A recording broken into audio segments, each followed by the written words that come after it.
అందరికీ నమస్కారం అండి. నేను మీ పల్లెటూరి సీను.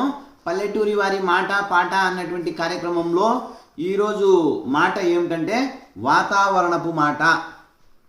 ఈ వాతావరణపు మాట మాట్లాడుకునే పోయే ముందు ఈ పల్లెటూరి సీను గారు వాతావరణానికి సంబంధించినటువంటి వీడియోలు ఎందుకు ఎక్కువగా చేస్తారు అంటే, వాతావరణము అంటే ఏమిటంటే, వాత అంటే గాలి, ఆవరణము అంటే మన చుట్టూ ఉండే పరిసరాలు, మన చుట్టూ ఉండే ప్రదేశాలు.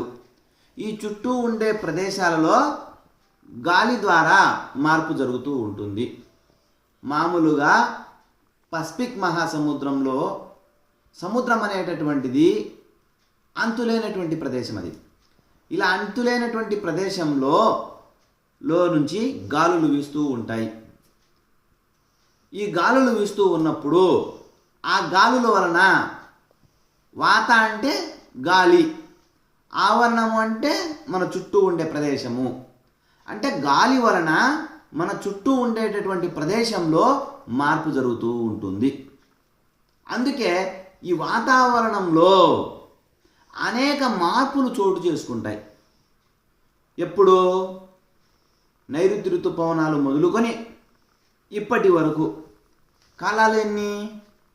3: గాలికాలం, వర్షాకాలం, చలికాలం, ఎండాకాలం. ఇలా కాలాలన్నీ ఉన్నాయి. ఈ కాలాలను బట్టి వాతావరణంలో మార్పులు చోటు చేసుకుంటూ ఉంటాయి. భూమికి ఆకాశానికి మధ్య అనేక మార్పులు చోటు చేసుకుంటాయి. భూమి మీద మనం ఉన్నాం. ఈ భూమికి పందిరి ఆకాశం.